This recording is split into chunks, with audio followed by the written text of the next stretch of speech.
Sharon Van Etten and the Attachment Theory self-titled album review. Let's chat about it. Hey friends, what's going on? John here from What's Spinning here tonight to chat about this latest album from Miss Sharon Van Etten, singer-songwriter out of New Jersey. If you missed it, I did rank her entire discography yesterday. But long story short, I've been a fan of Sharon's work since her early records like Tramp and Epic. And watching her grow as an artist and shift style has honestly been really nice to see.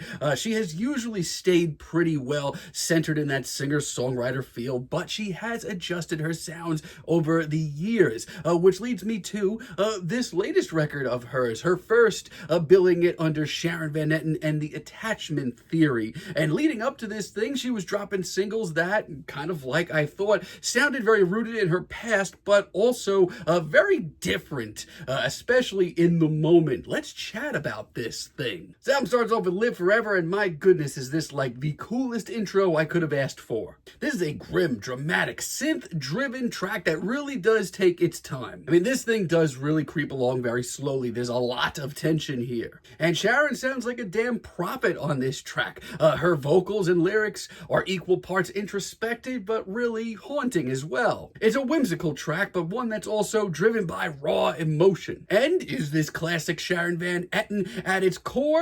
Sort of, but very different as well. A lot of this record is. But let me tell you, if you're open to a little wiggle room, I mean, Sharon's music with her band on this record sounds so full, especially compared to where she was at on her last project a few years ago. We're going about this all wrong. And as this track rolls on, it just gets more and more commanding. Fantastic intro. Then we have Afterlife, one of the first singles dropped from this record, and at the time I was kind of middle of the road on it. I thought it was decent at best, but it has grown on me quite a bit since this album dropped. Honestly, I really do love Sharon's very dainty, very sweet performance on this cut. I mean, for all of you Sharon Van Etten heads out there, this is the sort of personal, revealing, and intimate singer-songwriter stylings that she's been working with since her early records. And I love the little details here. I love the chorus that really does stick with you. Also, this much more lively, let's call it instrumental, is actually doing it for me. Really do love the playful synths as well. It's a very graceful track. But where this record really does start to take off and shift lanes, if you will, is with tracks like Idiot Box, easily my favorite deep cut here. As this album pushes forward, you're going to hear everything from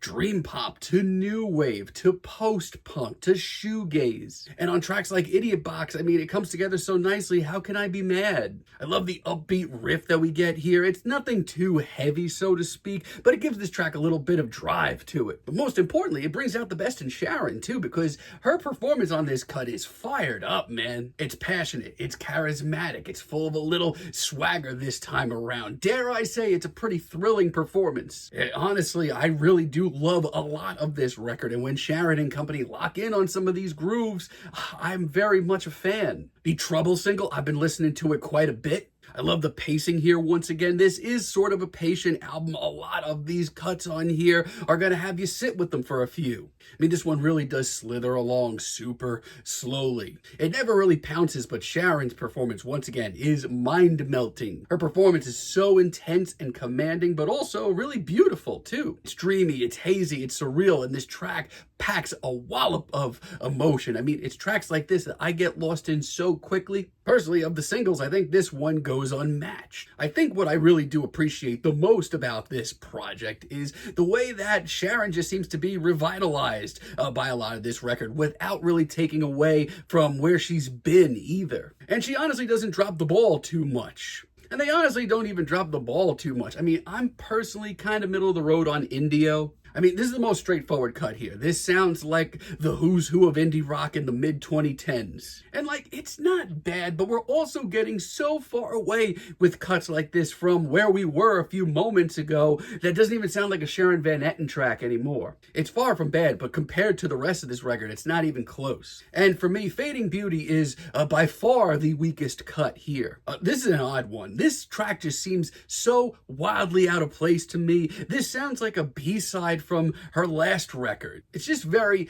odd. It just seems like an odd track to have on this record, especially with just how revitalized and fired up so much of this record sound. It's a snorefest, sadly. And yeah, if you really dive deep, Sharon's singing and songwriting on this track, they're fine at best, but most of this track just puts me to sleep. I think it's the worst track here. Outside of that, though, I mean, this may be me. I might be in the minority here, but this may be my favorite thing Sharon's done in a while. I can't imagine why you feel this way. I have no earthly idea where this cut came from, but I'm glad that it's here. The straight up groove on this track is intoxicating, and Sharon brings the swagger. And also, this is by far the heaviest synth-driven track that we get here. There's practically some nods to krautrock. But my lord, does Sharon bring in an electrifying performance. This track is so freaking fun and catchy, and it really does stick with you. A lot of the same thoughts on Somethin Ain't Right. This track is wild. The bass groove that we get here, hell yes. And the synths floating through the background once again add a really nice whimsical touch as well.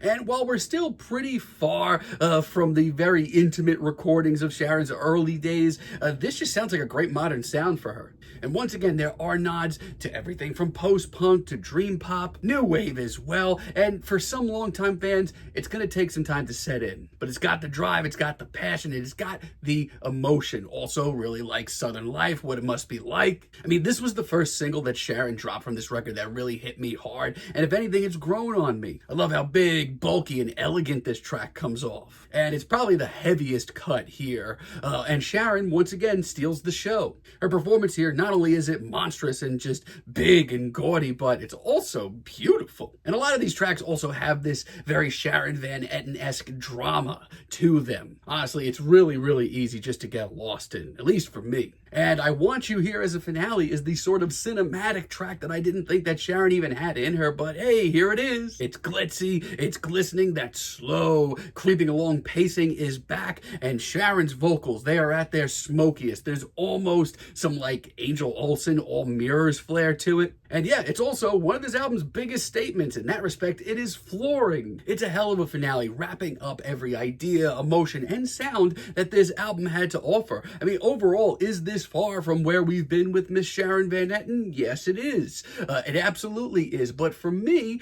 honestly, I feel like, the big risks are taking off. I mean, yeah, can she flesh some of these sounds out a little bit more? Absolutely. Does she drop the ball a little bit? Yeah, late in the record. But for me, someone who's instrumentally been wanting a little something new from Miss Van Etten, this hits the spot. As a matter of fact, I think her experiments, for the most part, really pay off. And not only that, but it does all of this without taking away the raw emotion and the killer songwriting of what made her such a huge deal a decade ago. Feeling a very decent 8 on this record, but let me know what you all think down below. If you like the video, be sure to give us a like, give us a subscribe, and let me know down below what you would like for me to chat about in the future. And until next time, have a great day, friends.